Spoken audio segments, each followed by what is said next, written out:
बहुत बहुत शुक्रिया आपका कि आपने एक अहम मौजू पर मुझे बोलने का मौका इनायत फरमाया।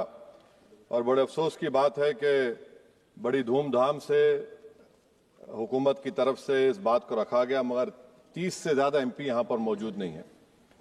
मैडम, पहले तो मैं वज़ीर आज़म की इस बात की मजम्मत करता हूँ और उनको बताना चाहूँगा कि जिना के बारे में उन्होंने जो कहा था, हम तो जिना के सख्त मुखालिफ है, इसलिए भारत को अपना वतन माने, मगर 42 में आपके प्यारे वीर और जिना की पार्टी ने नॉर्थ वेस्ट फ्रंटियर, सिंध और बंगाल में मिलकर हुकूमत चलाई और उस हुकूमत ने 1.5 लाख हिंदू और मुसलमानों को अंग्रेजों की फौज में शामिल कराया ताकि वो लड़े।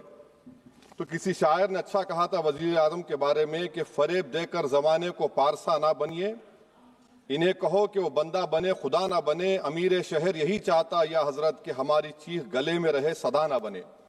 दूसरी बात मैडम, हमारे वजीर दिफा जनाब राजनाथ सिंह साहब ने बड़ा ही अजीब व गरीब और तकलीफ दे बात कही उम्मुल मोमिनीन के बारे में और उम्मुल किताब के बारे में। उम्मुल मोमिनीन उनको कहते हैं जो हमारे प्रॉफिट मोहम्मद सल्लल्लाहु अलैहि वसल्लम की वाइफ हैं।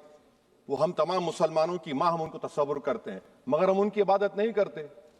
हम अपनी माँ की इबादत नहीं करते। उम्मुल किताब कुरान है, हम कुरान की इबादत नहीं करते। कुरान अल्लाह का बिजावा कलाम है। तो उसके बारे में भी शायर ने अच्छा कहा कि खबर नहीं जिन्हें अपने दीन और मजहब की, हमें वो दीन का मतलब सिखाने निकले हैं। अहम बात यह है कि मैडम, हमारे मुल्क का आइन का इस लफ्ज से आगाज होता है वी द पीपल।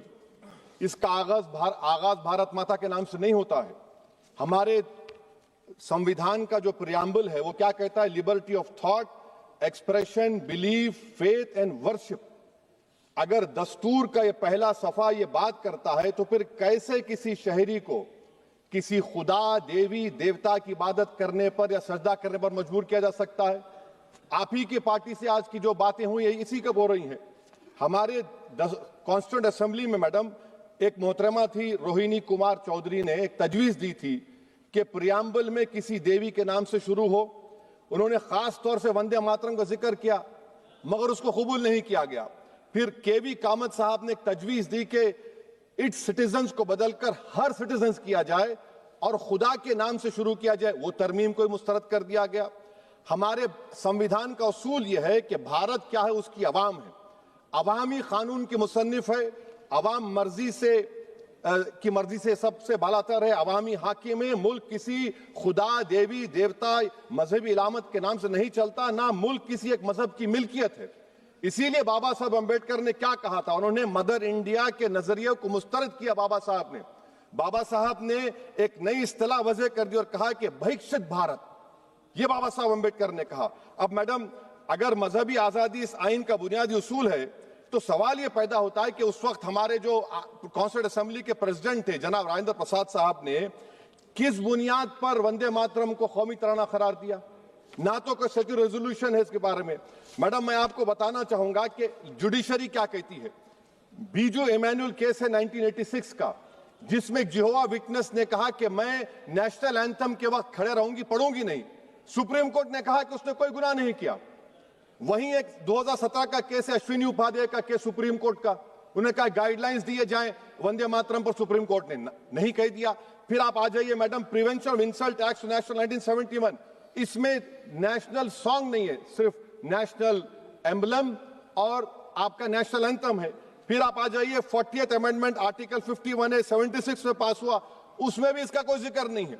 मैडम, मैं आपके सामने बताना चाहूंगा कि हमारा भारत एक इसका मजमुआ क्या है। इसमें हिंदू है, मुसलमान है, सिख है, ईसाई है, जैन है, एथिस्ट है, मेहनतकश है, किसान, गरीब, मजलूम और दलित है।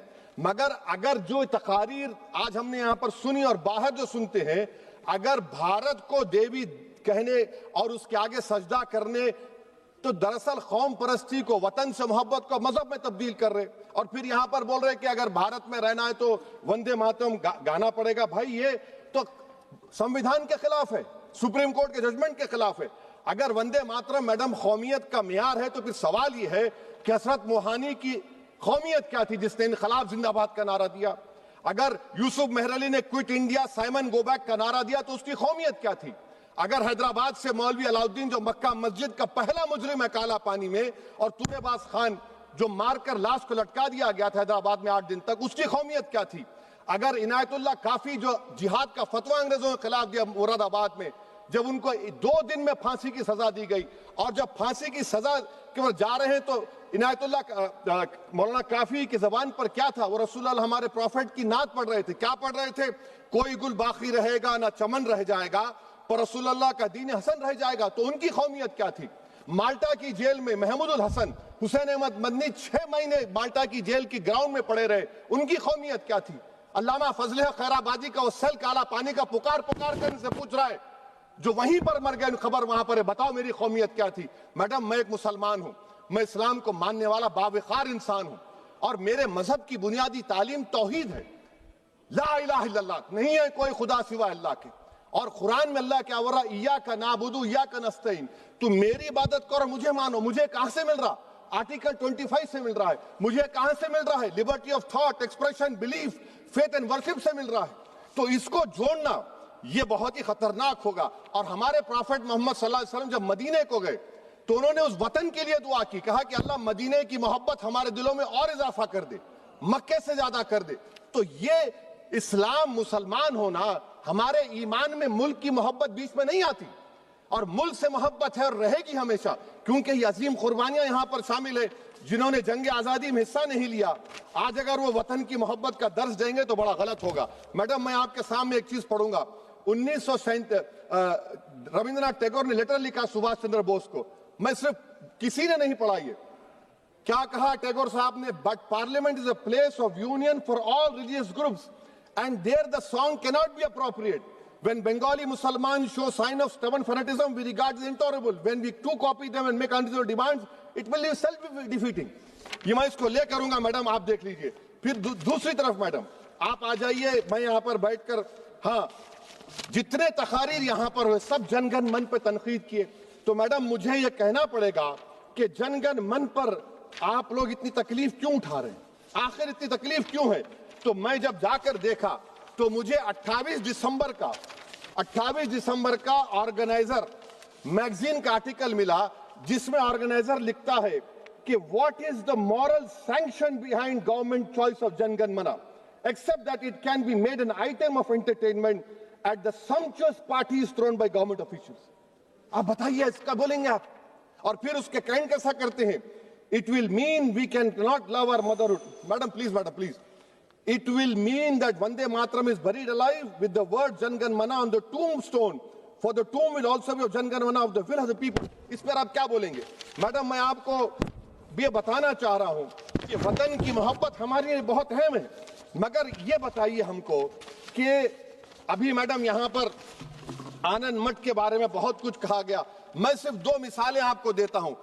आनंद मठ के पेज नंबर 70 और 80 को पढ़ लीजिए। इसके बाद सनातन जहां मुसलमानों के घर पाते थे, इन्हें आग लगा देते थे। आप पेज नंबर 98 पढ़िए। हमें सिर्फ इन मुसलमानों को जड़ से खत्म करना है, क्योंकि खुदा के दुश्मन बन चुके हैं। फिर आप पेज नंबर 115-16 दीजिए। फिर मुख्तलिफ इलाकों में मुसलमानों को सदा देने के लिए भेजे जाते, जहां मुसलमान आबादी नजर आती जला दिया जाता। फिर आप देख लीजिए मैडम, सफे नंबर 120 पेज 120, बंकिम लिखते हैं कि सनातियों को मालूम नहीं था कि अंग्रेज हिंदुस्तान को निजात दिलाने वाले हैं। ये आप क्यों कर रहे हैं? अब आप मैडम, मैं आपको पेपर्स दे कर दूंगा। मैडम, भारत में हमारी आजादी इसलिए आई और बरकरार रही कि हमने मुल्क और मजहब को एक चीज नहीं बनाया। हमने ऐलान किया कि हमारी मुल्क मुख्तलिफ तबकात मज़ाहिब पर मुश्तमिल है। हमारे मुश्तरका तकदीर हमारी कौमियत का सरचश्मा है। यह खास जबान, सखावत, मजहब नहीं है। अगर वंदे मातरम का मतन कौम और मजहब को एक बना देता है, अगर हम इसे टेस्ट बनाते हैं वफादारी का, तो फिर मान लीजिए कि यह गांधी, अंबेडकर, टैगोर, बोस और लाखों आजादी के सिपाहियों की सोच को छोड़कर गोडसे की सोच की हिंदू कौमी परस्ताना, मैडम खत्म कर रहा हूं, हिंदू कौम परस्ताना को अख्तियार करेंगे। मुझे वतन से बेइंतहा मोहब्बत है मैडम, और इंशाल्लाह हमेशा रहेगी। मगर बावजूद इसके कि मेरी मस्जिद, मेरी इबादत गाह, मेरे कपड़े, मेरे कारोबार पर हमले होते, मगर मैं फिर भी कहता हूं कि वतन मेरा, हर वतन को हम छोड़कर नहीं जाएंगे। मगर हुब्बुल वतनी का क्या मुतालबा है? हुब्बुल वतनी ये कहता है कि वतन से मोहब्बत है तो जुल्म को खत्म करो, गरीबी को खत्म करो, बेरोजगारी को खत्म करो, जबर का खात्मा करो, अमन का गहवारा बनाओ, पाकिस्तान की दहशतगर्दी को खत्म करो, एक्सप्लॉयटेशन को रोको, शरारत को रोको, मुल्क के खिलाफ की जाने वाली साजिश खत्म करो। मैडम, भारत एक चमन है जहां पर हर फूल को खिलना चाहिए, और अगर कोई इस फूल का अगर पूरे फूल खिलेंगे तो उसकी खुशबू से ये वतन मुअत्तर होगा, मगर अगर इस चमन का माली ये कहेगा कि एक ही फूल खिलेगा, तो मैं जिम्मेदारी के साथ कह रहा हूं, अगर एक ही फूल खिलेगा तो वो सहरा बन जाएगा और माली माली नहीं रहेगा, वो जल्लाद कहलाएगा। तो इसीलिए मैडम हम उम्मीद करते हैं कि हुकूमत इस पर जोर जबर ना करे। मेरा राइट है, यकीनन मैं जानता हूं कि आजादी के लड़ाई में वंदे मातरम का नारा था, मगर अगर आप इसको जबर करेंगे तो ये संविधान के खिलाफ है। वफादारी का सर्टिफिकेट हमसे मत लीजिए मैडम, खत्म कर रहा हूं, वफादारी का सर्टिफिकेट हमसे मत लीजिए। आपके बुजुर्गों के कोई एक किताब में लिख के क्या लिखा है बता दीजिए, कहां पर क्या लिखा हुआ है। तो मैं मैडम मैं इस शेर पर अपनी बात को खत्म कर रहा हूं मैडम, मैं इस शेर पर अपनी बात को खत्म कर रहा हूं मैडम, मैं अपनी बात को खत्म कर देता हूं मैडम, क्योंकि आप बहुत जल्दी में हैं। कि भारत जिंदाबाद, हिंदू मुसलमान जिंदाबाद, दलित जिंदाबाद, ईसाई जिंदाबाद, आदिवासी जिंदाबाद, जो किसी खुदा को नहीं मानते वो भी जिंदाबाद, और मैडम सब पिछड़ा सब आ गया इसमें। तो हम उम्मीद करते कि इस रूह को आप समझेंगे अगर आप सिर्फ अपनी आइडियोलॉजी को लेकर चलेंगे। और आखिर में मैडम, जनाब बंकिम चंद्रा साहब के बारे में मैं आपके सामने डॉक्यूमेंट लेकर रहा हूं कि उन्होंने बीए का एग्जाम पास नहीं किया था, 7 मार्क्स से फेल हो गए थे, ये भी रख रहा हूं। तो आप जिसको लिटरेरी जायंट बता रहे ये नहीं है। बहुत बहुत शुक्रिया। धन्यवाद सभापति महोदया। मैं इस सदन का ध्यान